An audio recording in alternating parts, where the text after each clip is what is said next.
Imagine this. You're standing in the kitchen early morning. Sunlight is coming through the window. You reach for the coffee mug you have used for years. It feels like comfort, routine, familiarity. But as you sip that first warm drink, a quiet thought comes in. When did life speed up? Maybe it happened at 50. Maybe it happened slowly, without you even noticing. Let me ask you something. Have you ever looked in the mirror and thought, I still feel young inside, so why does everything around me change so fast? If you have, you're not alone. Today we're talking about the 5 things that start happening once you turn 50, whether you like it or not. Not just physical changes, but emotional and financial shifts that affect your relationships, your sense of purpose, and how you look at the future. Let's get into it. When people reach midlife, something subtle happens. It doesn't hit like a lightning bolt. It drifts in quietly, often during the most ordinary moments. Maybe you're cleaning out a closet and find things you bought years ago but barely used. Maybe you're looking at a shelf full of items you once thought you had to have, and instead of excitement, you feel tired. That's when a new thought appears: why do I still have all this? At this stage, life stops revolving around collecting. There's less thrill in chasing the newest phone or the trendiest car. You no longer feel the need to compare yourself to others or use possessions as proof of progress. You realize the real victories happened along the way, hidden in laughter, shared meals, family traditions, and small private wins. When you're younger, you're busy climbing. The world pushes you to go higher, faster, and louder. You work hard, build a home, decorate it, fill it, and hold on to things because they represented success. But somewhere in your 50s, the measuring stick changes.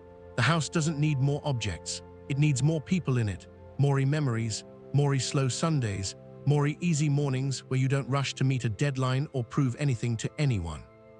You start letting go, not just of physical stuff, but emotional clutter too. The grudges, the need to be right, the pressure to meet everyone's expectations. You choose peace over winning arguments. You choose presence over perfection. This shift affects family life in a beautiful way. Instead of worrying about what to buy for your children or grandchildren, you find greater joy in giving them something money can't replace: your time, your stories, your attention. A simple meal at the dining table becomes more meaningful than any gift from the store.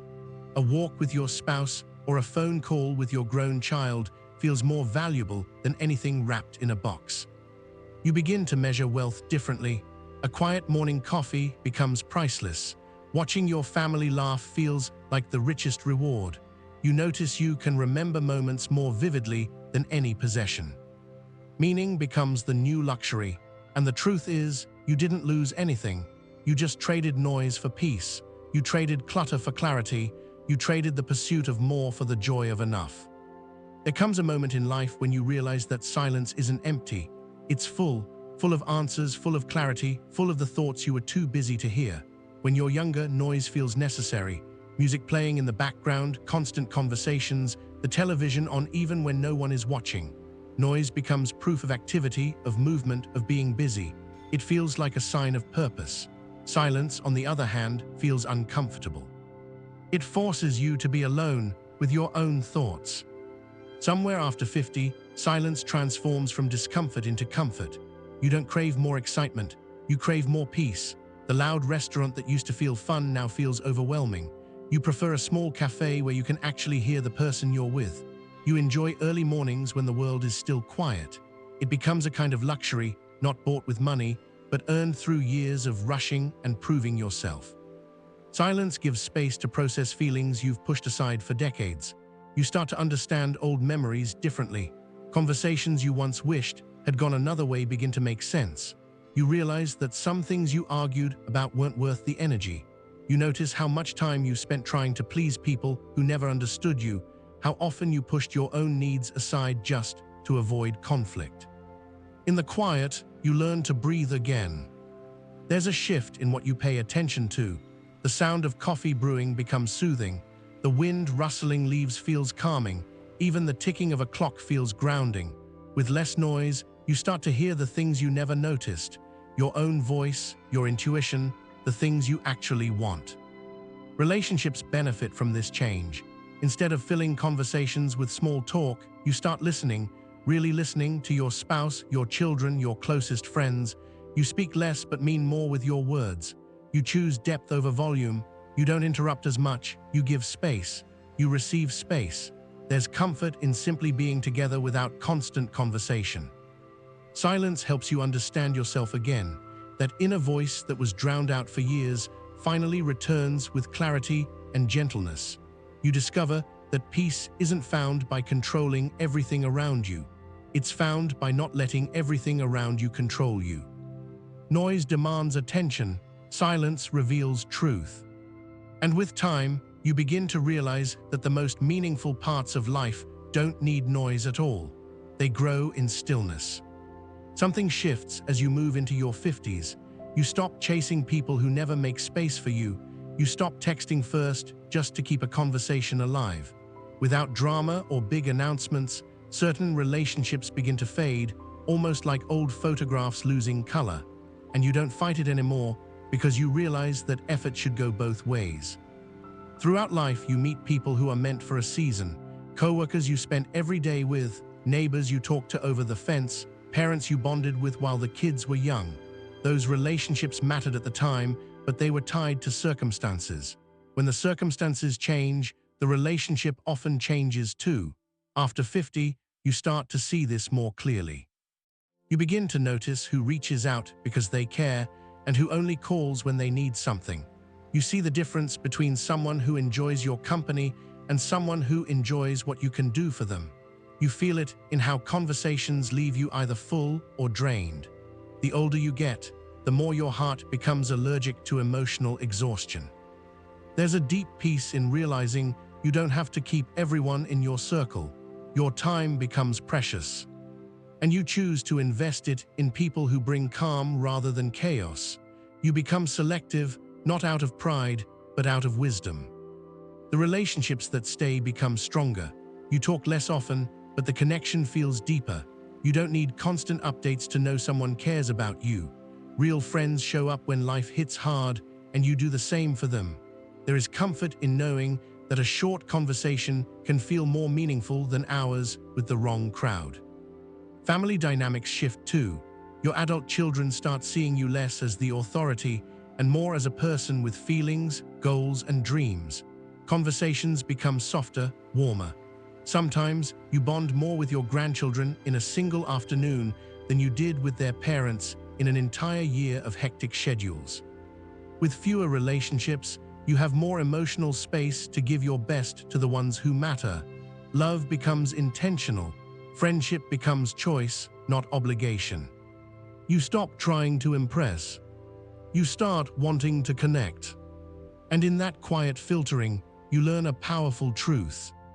Not everyone is meant to walk with you to every chapter of life. Those who remain are the ones who are meant to stay. You start to notice it in small ways first. Getting out of bed takes a moment longer. Knees feel a little stiff after sitting too long.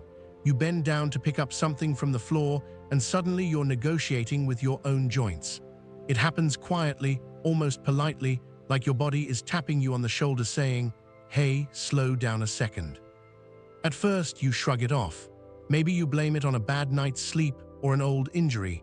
Then slowly, those whispers turn into clearer messages. You begin realizing that the body you once pushed without thinking now expects you to listen. It's not a warning, it's a request for partnership. When you were young, you could pull an all-nighter and bounce back the next day. Work long hours, skip meals, run upstairs without thinking twice.